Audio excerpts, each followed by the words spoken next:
اعوذ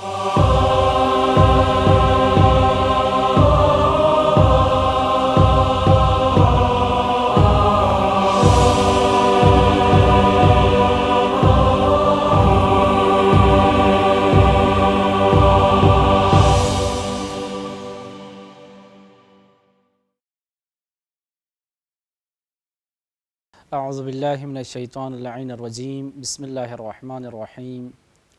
الحمد للہ رب العالمین وصلی اللہ علی سیدنا محمد وآلہ الطیبین الطاہرین اللہم صل علی محمد وآل محمد اما بعد فقد قال اللہ الحکیم بسم اللہ الرحمن الرحیم افحسبتم انما خلقناکم عبثا وَأَنَّكُمْ إِلَيْنَا لَا تُرْجَعُونَ صدق اللہ العلی العظیم۔ پس بندہ ناچیز احمد بن زین الدین الاحسائی اعلی اللہ مقامہ عرض کرتا ہے کہ مجھ سے بعض ان بھائیوں نے التماس کیا جن کی اطاعت مجھ پر لازم تھی کہ ان کے لیے میں اصول الدین یعنی توحید،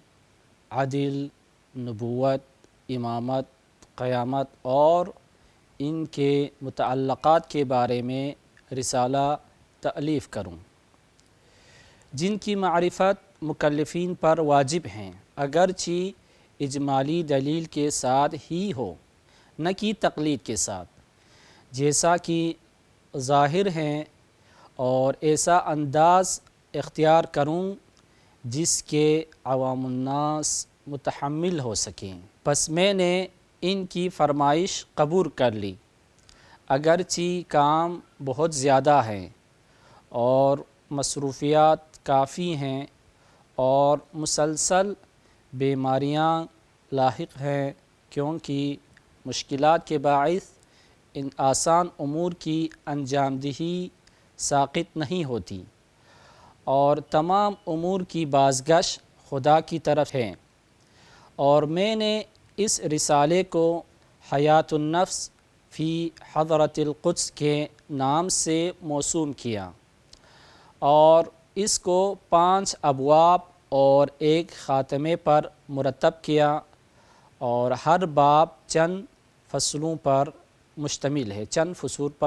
ہے۔ جان لو کہ اللہ تعالیٰ نے بندوں کو عبث اور بلا فائدہ خلق نہیں فرمایا، کیونکہ وہ صاحب حکمت اور حکیم ایسا کام نہیں کرتا جس میں فائدہ نہ ہو، اور کیونکہ اللہ تعالیٰ بے نیاز اور کسی شے کا محتاج نہیں ہے اور محتاج حادث ہے، اس نے مخلوق کو خلق فرمایا جس کا فائدہ مخلوق ہی کو حاصل ہے، تاکہ وہ ان کو ابدی سعادت تک پہنچائے، اور یہ چیز اس پر منحصر ہیں کہ وہ ان کو ایسی شرعی تکالیف کا پابند کریں جو ان کے ابدی سعادت کے استحقاق کا سبب قرار پائیں۔ اگر وہ ان کو مکلف قرار نہ دیتا تو کسی سعادت کے مستحق نہ ہوتے، اور اگر وہ بغیر عمل کے ان کو کچھ دیتا تو اس کی بخشش فضول ہوتی، حالانکہ اللہ تعالیٰ کا حکیم و دانا ہونا ثابت ہے، جیسا کہ ارشاد ہے، کیا پس تم نے یہ گمان کر لیا ہم نے تم کو عبث خلق کیا اور تمہاری بازگشت ہماری طرف نہیں ہوگی؟ سورہ مؤمنون آیت نمبر 115۔ اور جب اس نے اپنی مخلوق کو پیدا کرنے کا ارادہ کیا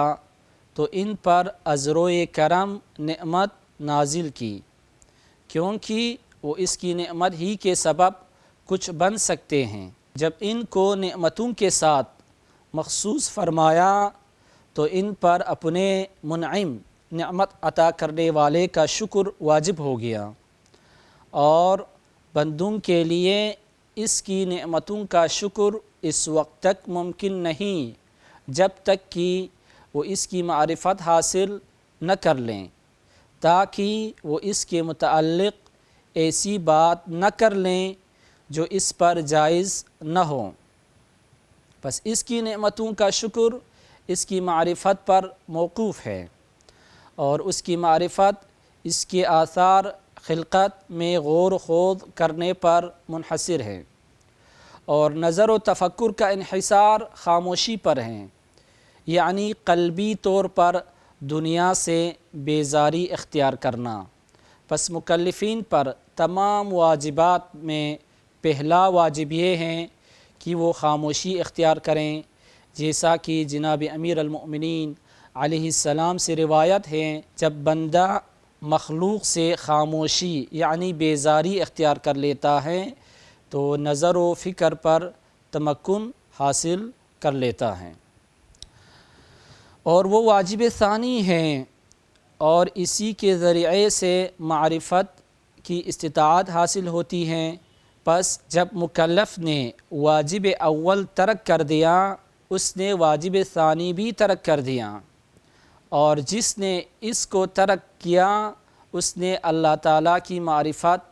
اور اس کی توحید اور عدل اور انبیاء کی نبوت اور خلفائے انبیاء کی امامت کو بھی ترک کر دیا۔ معرفت معاد اور ارواح کے بددوں کی طرف واپس آنے کا اعتقاد کو بھی ترک کر دیا۔ جو اس کو ترک کرے وہ مومن کیا مسلمان بھی نہیں ہیں، بلکہ اس کا شمار کافرین کی گروہ میں ہیں، اور دردناک اور دائمی عذاب کا مستحق ہے۔ اور معرفت سے مراد وہ معرفت ہے جس کے بغیر اسلام ثابت نہیں ہوتا، یعنی ایسے ثانی پیدا کرنے والا جس کی وجود پر اعتقاد رکھنا جو کہ مصنوع نہیں ہے، اور ان کے صفات کی معرفت جو کہ اس کے لیے بالذات ہیں،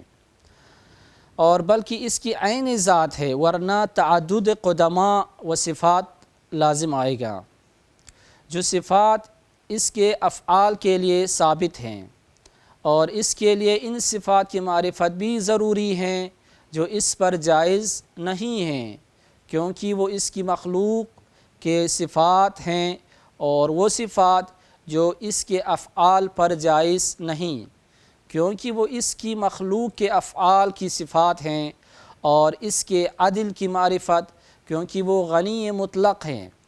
کسی شے کا محتاج نہیں ہیں، اور عالم مطلق ہیں، اور کسی شے سے جاہل نہیں ہیں، اور حضرت پیغمبر اکرم صلی اللہ علیہ وآلہ وسلم اور تمام انبیاء کی نبوت کی معرفت کہ وہ اللہ اور اس کے مخلوق کے درمیان وسائط ہیں، اور اس کی طرف سے بدوں کے لیے مبلغ ہیں، اور ان کی خلفاء علیہم السلام کی معرفت کیونکہ وہ ان کی شریعتوں کی محافظ ہیں، اور ان کے بعد اللہ کی حجتیں اور حشر میں مکلفین کے